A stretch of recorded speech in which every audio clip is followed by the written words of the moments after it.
Bom, estamos já na terceira conversa sobre atualização do Código Civil no que tange ao direito civil digital, um novo livro com muitos artigos.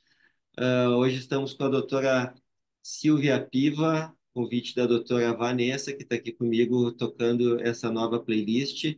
Doutora Silvia, quero agradecer, em especial, o nome do Departamento do Direito Civil do IARGS, no qual eu sou o diretor, e quero agradecer em nome do próprio Instituto dos Advogados do Rio Grande do Sul, em nome da sua presidente, Sulamita Cabral, que agradece muito a disponibilidade de tempo que a senhora nos dá, o tempo que dá para o IARGS. É importantíssimo contar com essa amizade, esse carinho, essa parceria e esse entendimento da importância institucional das organizações. Eu acho que é por isso que a senhora aceitou. Te agradeço demais, então, em nome do IARGS e do departamento. Doutora Vanessa, te passo a palavra, pode apresentar a doutora Silvia e vamos começar essa conversa hoje sobre direito processual tecnológico. Isso aí, obrigada, doutor Arnaldo. Então, hoje, nós, com muita honra, recebemos a doutora Silvia Piva, que é advogada, doutora e mestre em Direito do Estado pela PUC São Paulo, pesquisadora do Instituto de Estudos Avançados da USP sobre IA responsável, e hoje ela vai conversar conosco, então, aqui sobre os possíveis pontos de contato entre o devido processo tecnológico e as disposições do PL, do novo Código Civil, em específico do Direito Civil Digital. Doutora Silvia, a palavra está contigo. Muito obrigada, Vanessa, doutor Arnaldo. Um prazer estar aqui para falar para os associados. É uma honra, na verdade, ter recebido esse convite para participar desse ciclo de conversas e espero realmente poder contribuir aqui com algumas ideias, especialmente sobre o devido processo tecnológico, que é um assunto que realmente me interessa bastante. E a gente ter essa conversa, espero que as pessoas também gostem de nos ouvir.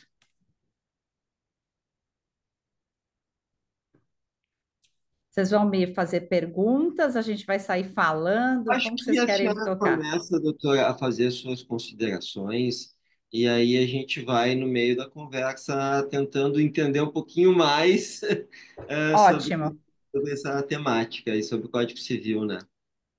Bom, eu vou fazer um disclaimer inicial que eu não sou uma civilista. E ao não ser uma civilista e também não ser uma processualista, e também não ser hoje quase mais especialista em nada, estou falando sobre intersecções, direito e tecnologia. Eu fiz minha carreira na área do direito tributário, né? Eu fui até o doutorado do direito do Estado, enfoque em direito tributário. Em 2018 eu quis fazer uma migração ali de carreira mais efetiva, e aí comecei de novo numa jornada acadêmica, de pesquisa em várias universidades. Hoje sou professora do IBMEC na intersecção Direito e Tecnologia do LLM de Societário, Mercado de Capitais. Então, eu gosto, assim, muito hoje dos pontos que tangenciam. E essa proposta, então, falando sobre o aspecto, né, dessa proposta do novo Código Civil, o livro Direito Digital, eu acho muito interessante o movimento e o que vejo como extremamente relevante, mas que, obviamente, aqui a gente sabe que na proposta do novo código existe um livro específico para o direito digital, é que, na verdade mesmo, a tecnologia ela é transversal e atinge todas as relações.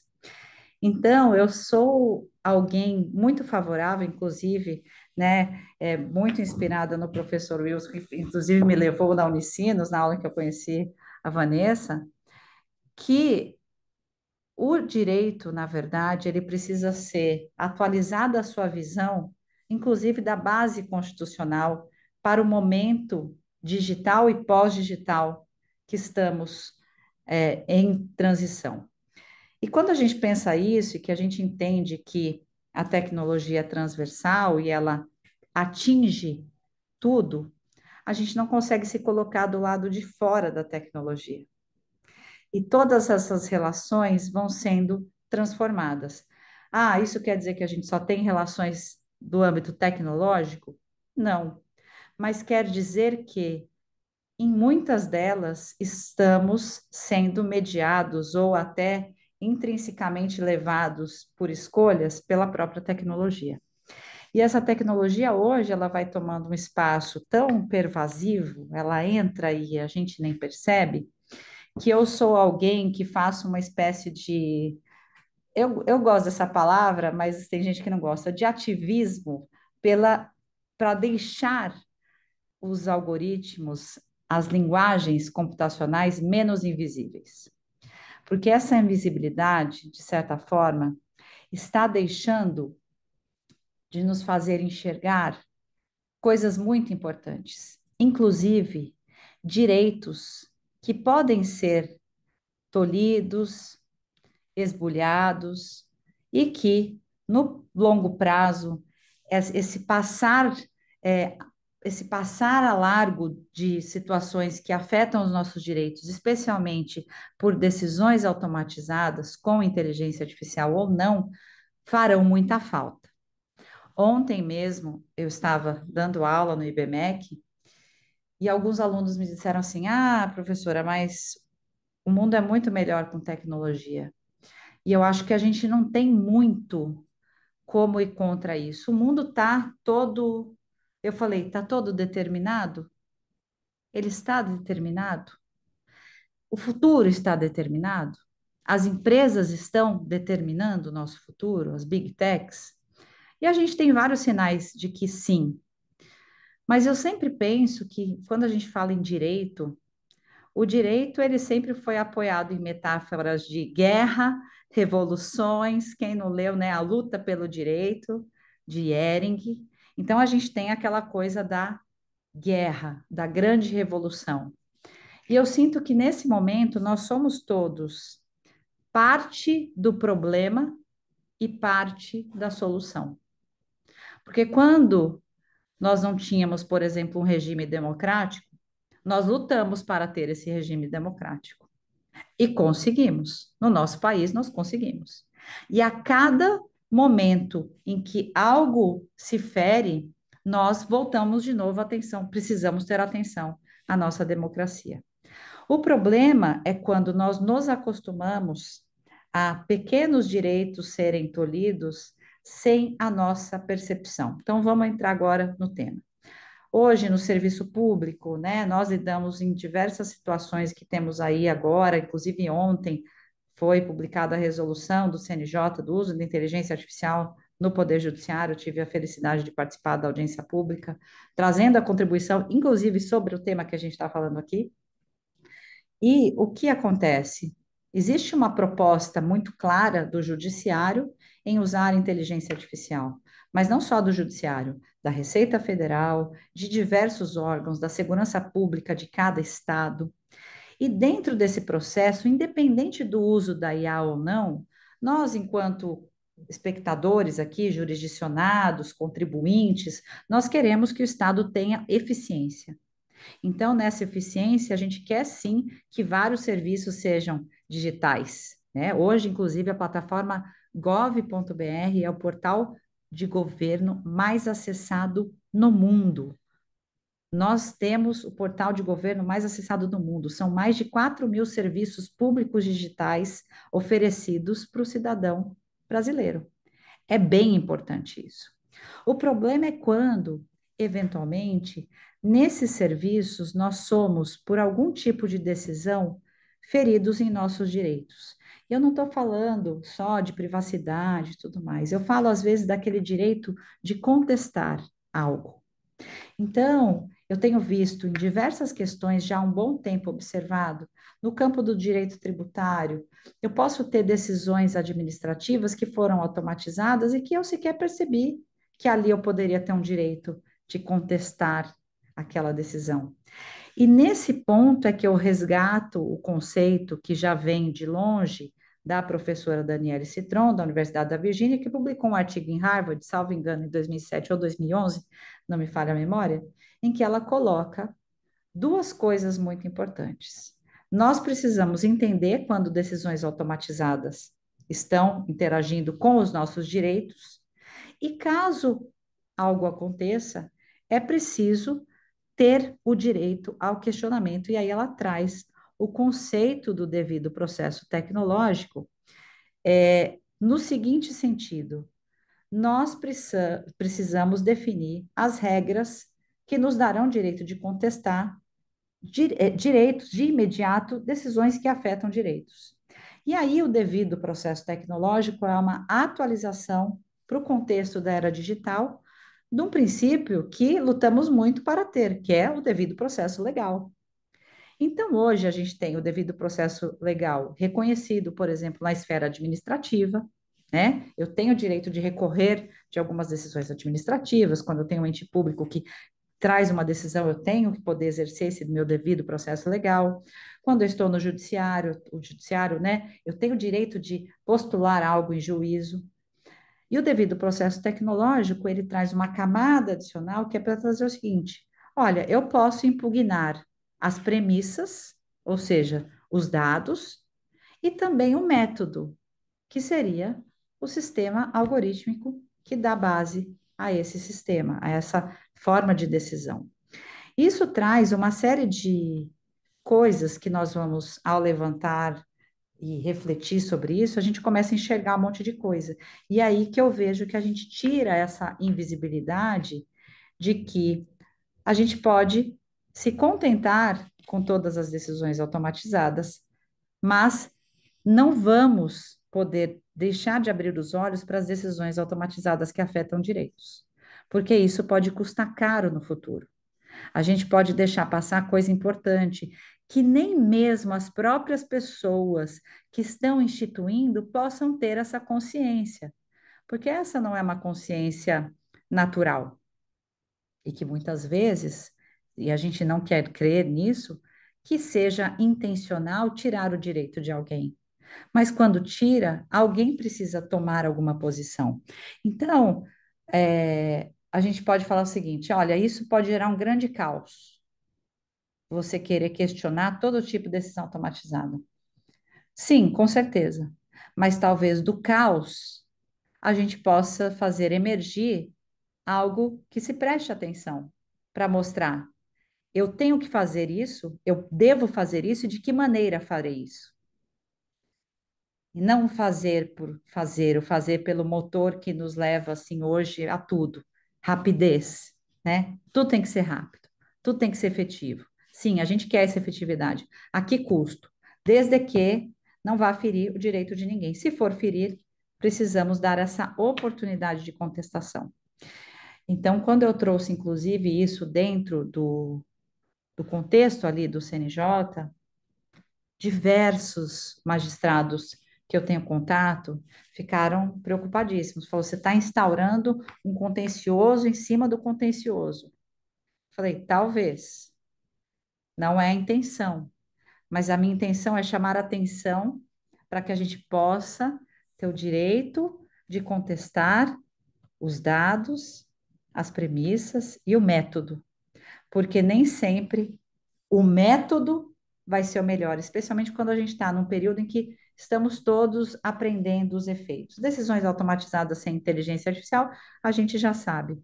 Com o uso de inteligência artificial, então, é um verdadeiro aprendizado. Então, nesse primeira etapa de fala, eu gostaria de chegar até aqui onde eu cheguei, doutora Arnaldo e Vanessa, E né, para trazer um pouco desses insights. seria então, no sentido de dar uma informação ou deixar claro que o processo ou procedimento está sendo julgado, está sendo conduzido por uma inteligência artificial. Seria nesse sentido.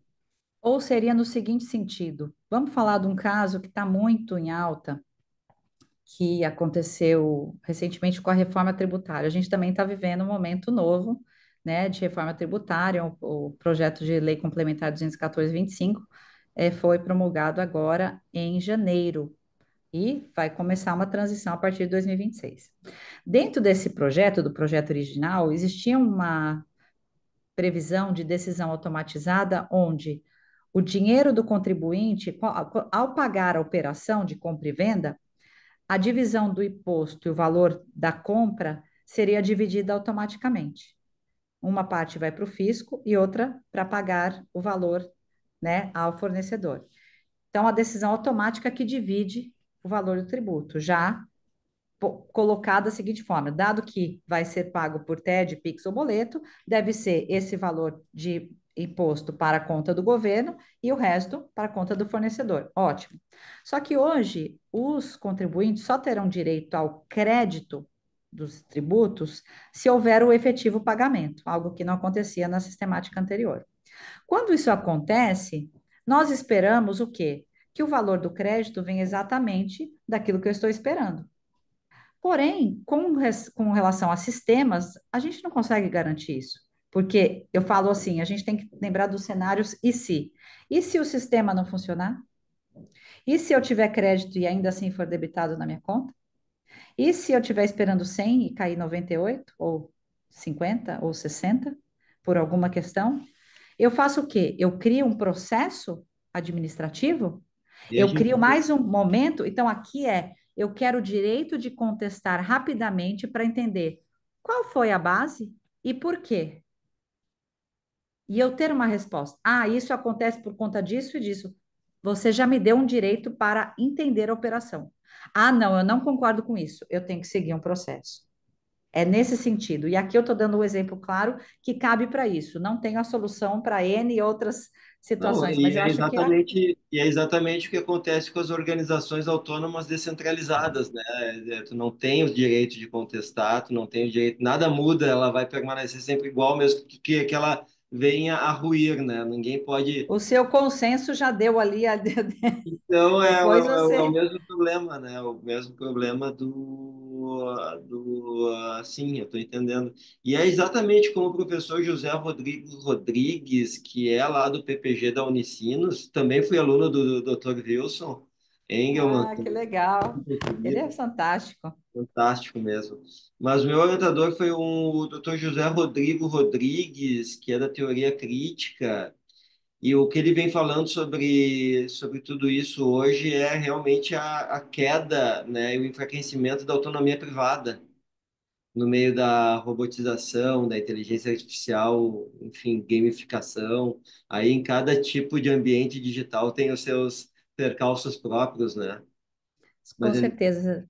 Desculpa, pode não, finalizar. desculpa, é realmente nesse sentido, né? Agora, na dinâmica do processo, eu já tinha visto isso lá, assim, para tentar fazer a obrigação como processo. Eu sou civilista, contratualista, e só trabalho direito obrigacional e contratual, e a gente tem lido muito, tem tentado entender a dinâmica obrigacional dos contratos como um processo de deveres cruzados, né? Principalmente as organizações que são mais complexas, são coletivas, como franquia, plataforma.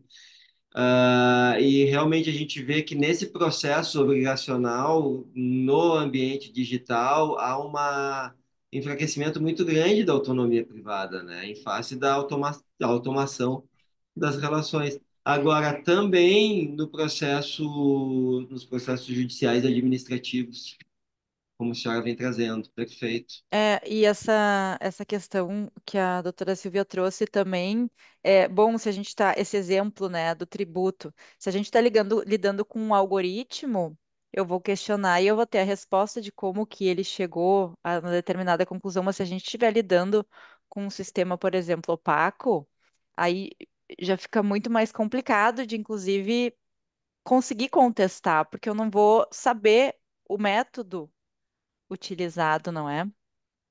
Tá? Eu penso muito, exato, eu penso muito na seguinte situação, né? Agora, por exemplo, a inteligência artificial no processo administrativo tributário da Receita Federal, eles vão utilizar uma inteligência artificial chamada IARA. Então, veja só, o Tribunal Administrativo, que é o CARF, ele é o tribunal que julga as maiores causas tributárias do país. As causas são resolvidas ali, bilionárias. Você imagina que a Iara pode apontar, então a Iara vai apontar os julgados para que o conselheiro faça então a verificação de qual a tendência daquele julgamento. A minha pergunta já começa o seguinte: vamos pensar na legitimidade, que é um ponto importantíssimo. Eu vou até o site do CARF e eu vou pesquisar qual é a inteligência artificial utilizada nessa decisão, ou que é nesse tribunal. Eu não acho uma linha sequer. Não fala nada. Aí eu sei, pelas notícias de mídia, que algo vai ser utilizado. Olha o espaço que se abre, porque se eu não tenho a demonstração de que estou usando, para que estou usando, qual foi o objetivo do treinamento, quais foram os julgados. Eu tenho uma coleção de julgados de, sei lá, 500 mil julgados. Eu usei 100 mil. Como é que foram selecionados esses 100 mil? Porque é um órgão paritário. Vocês entendem o tipo de problema que a gente vai deixando passar? E isso, doutora Arnaldo, que você disse, né, da perda da autonomia privada, de todas as questões, tem muita gente que defende assim, olha, bom, os contratos inteligentes, né, a gente pode fazer tantas coisas que são contratos autoexecutáveis, que de inteligência inteligente não tem nada, é uma regra de programação simples, dado que deve ser o fato, então será a obrigação X. As pessoas têm uma crença de que as regras elas fazem as pessoas serem obedientes. E quem falou que o ser humano é obediente? Se ele fosse obediente mesmo, né, a gente não teria essa quantidade de problemas, porque são as nuances, a complexidade humana. Então, a gente também tende a acreditar que as decisões automatizadas, ou tudo que é mais automatizado, tende a ser melhor ou mais é, Ah, elaborado, né? E aí que a gente perde. E a minha intenção com esse debate, de forma alguma, é falar que as decisões automatizadas não devem ser aplicadas, que a inteligência artificial deve ser aplicada. Muito longe disso. O meu objetivo é qualificar o debate para que profissionais do direito, magistrados, acadêmicos, pessoas do setor público entendam onde nós podemos chegar, porque eu nos coloco aqui, eu falo, não estou na era da inteligência artificial, eu estou na era da responsabilidade. Tudo que eu faço a partir deste século vai ter um reflexo imenso. Isso se a gente durar nos próximos séculos, né? Mas eu digo que existe uma responsabilidade imensa e que nós temos o dever de contribuir se a gente quiser pensar, falar em ética. Eu tenho que saber o que estou fazendo. Não tem assim, ah, nossa, vamos deixar a responsabilidade para o desenvolvedor. E eu queria só puxar um gancho que você falou da questão das decisões. Eu sinto, mesmo já tendo relatado que não sou civilista e nada disso, o meu projeto, que eu vou estudar e que é de pós-doutorado e que não é de direito civil, mas eu vou colocar o seguinte: nós precisamos hoje de um novo contrato social, não aquele de Rousseau. Nós precisamos de um novo combinado de convivência num mundo automatizado. Especialmente que a gente está trazendo agora novos atores sociais, que são os agentes de IA, que não estão no livro do Direito Civil, mas eles são atuantes, eles tomarão decisões, e nós precisamos de novos combinados sobre as decisões que nós otorgaremos a eles. Porque, sinceramente, a tecnologia vai vir embutida aqui no nosso celular. Eu quero poder escolher quando eu quero usar ou não. Eu falo um exemplo, doutor Arnaldo, veja se você pode me ajudar com essa indagação que eu tenho, essa perturbação.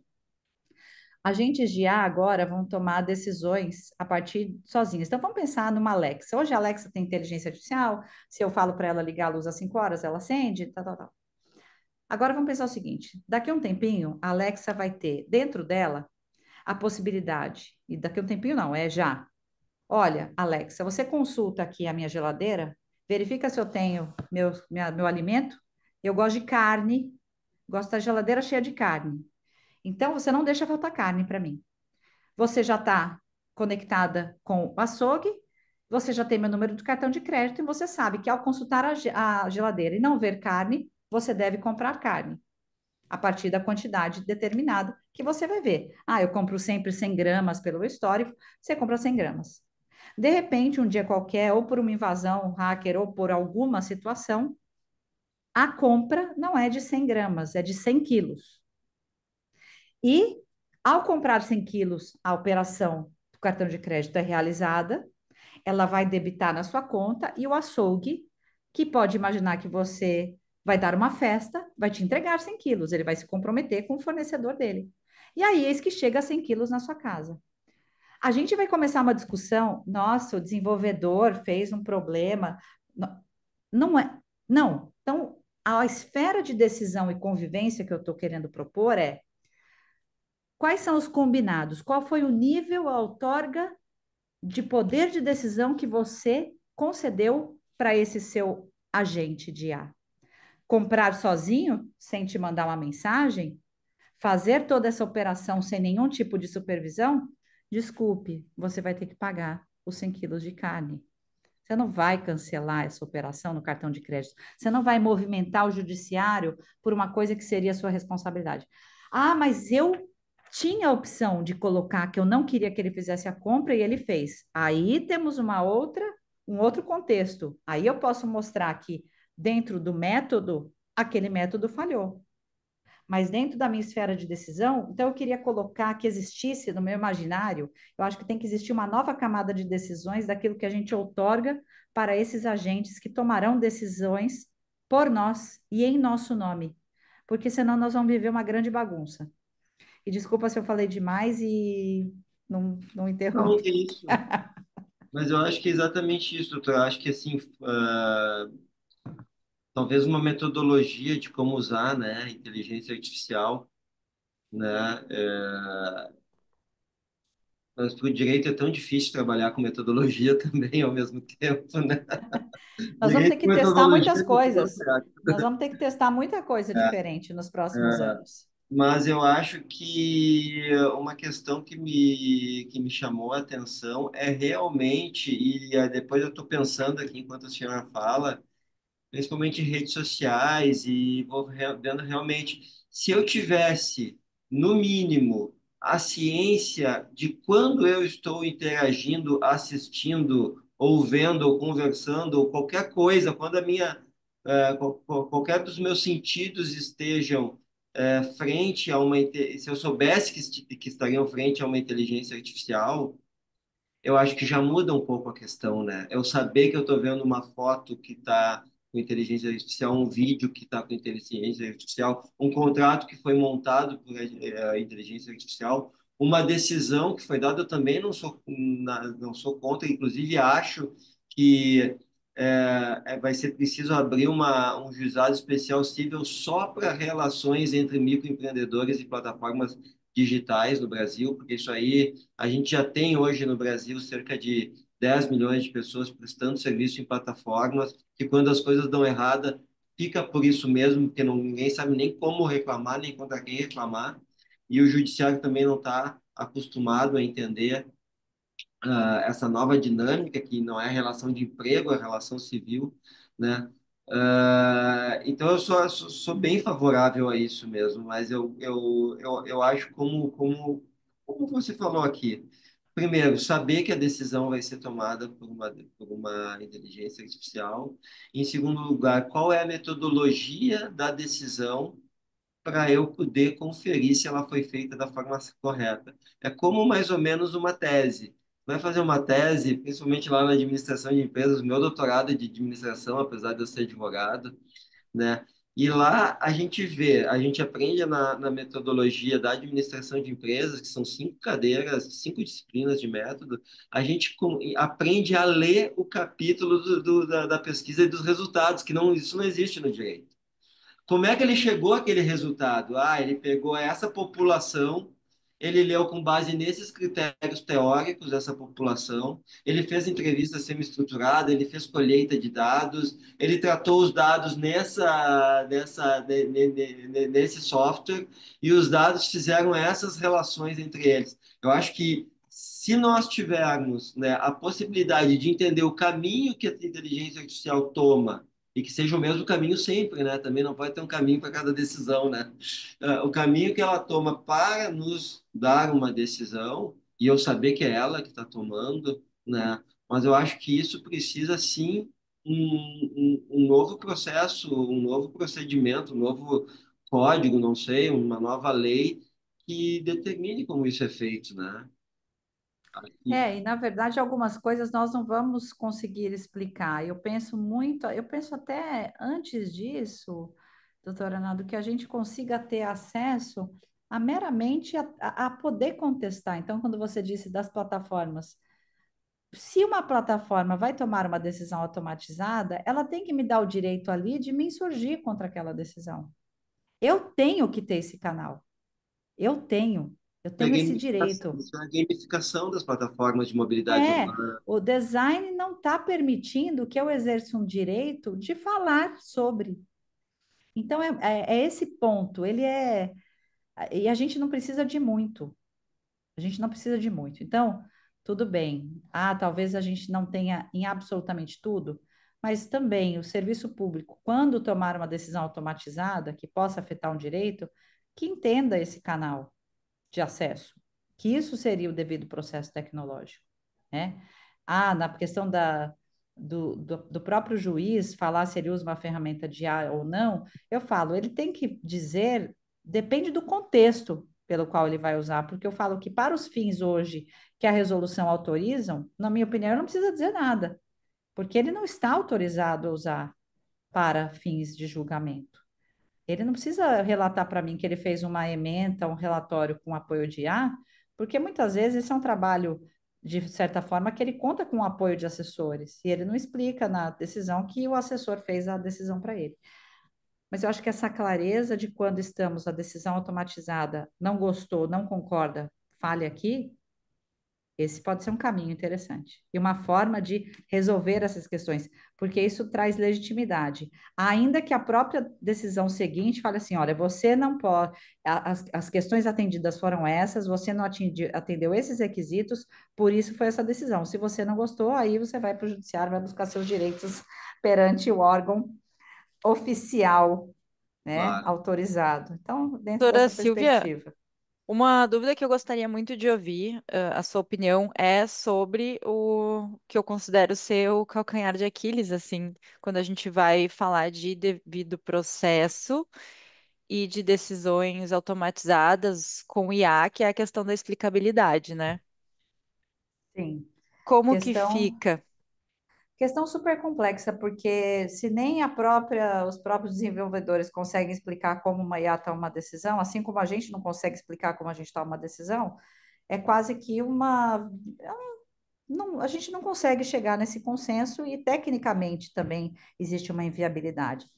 Existe uma autora que ela fala muito da possibilidade de você ter a interpretabilidade, que eu também acho que é difícil, mas eu ainda simplifico, eu falo a explicabilidade nos limites do que é explicável.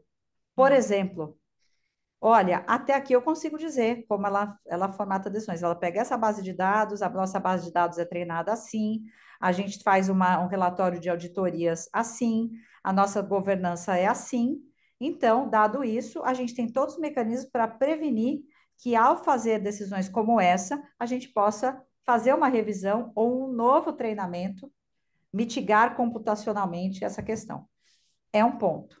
Explicar absolutamente tudo, eu não acho que seja totalmente possível. Mas eu acho que existe o limite do explicável, aquele mínimo explicável Uhum. que deveria ser dado, né? Porque, ah, não, eu estou usando uma inteligência artificial com base no DeepSeek, por exemplo. Você consegue explicar alguma coisa do DeepSeek? Bom, será que esse é o caminho melhor para a gente usar? Porque a gente não sabe exatamente como é que foi a base de treinamento, se a base de treinamento foi usada com terabytes de livros piratas, como algumas aí fizeram. Então, assim, a gente não consegue explicar isso. Bom, talvez esse não seja o modelo melhor para nós, né? É, se a Então, gente acho que não é está nesse tendo caminho. ciência nem do uso, que dirá do funcionamento do algoritmo, né? A gente já está Por isso, num eu acho nível que tem além. essa, exato. Temos que ter essa diligência, né? Mas Os aí dados, que eu né? falo que aí que eu falo que é um pouco do ativismo. Não dá para deixar correr solto, né? Nesse É, daí a sentido. gente entra na parte da contenção, né? Da próxima onda, o livro, inclusive, É muito legal indicação esse da livro, Nau. inclusive. É, Ah, foi mesmo. Eu adoro esse sim. livro. É. Obrigada por valorizar as nossas indicações. Ah, com certeza, uma curadoria de leitura de tecnologia, sim, faz toda a diferença. Depois eu passo ali pro Dr. Arnaldo. Obrigado, Vanessa. Ótimo. Aham. E Isso, Vanessa. olha, eu queria ficar ouvindo mais a doutora Silvia, né? Mas acho que abrimos aí alguns conceitos bem interessantes. A gente poderia continuar falando aqui agora de supervisão humana, né, de explicabilidade, interpretabilidade, transparência. Se a gente fosse entrar, teria que fazer uma série só sobre IA, né? Sim, Mas eu mas acho que é assim, podemos. Fico à mas eu acho que disposição de vocês. eu acho que é assim mesmo, né? A gente vai a cada conversa descobrindo coisas novas da própria temática e vai fazendo as nossas conexões e vamos fazendo outras conversas, né? E assim a gente faz o programa inteiro acontecer durante esse ano de 2025. Com certeza, podem contar comigo, vai ser um Muito prazer. obrigado, doutora. Tá. Muito obrigado. Obrigada, Obrigada. doutora Silvia. Obrigada, Vanessa, doutora Arnaldo. Até a próxima. Agradecer Até. de novo, por fim, agradecer finalmente de novo, em nome do Departamento de Direito Civil, em nome do Instituto dos Advogados do Rio Grande do Sul, da doutora Sulamita Cabral. Muitíssimo obrigado, doutora Silvia, por dedicar esse tempo do seu dia tão valioso e tão corrido para o Instituto dos Advogados do Rio Grande do Sul. Muito Eu obrigado. que agradeço. Obrigada. Obrigada.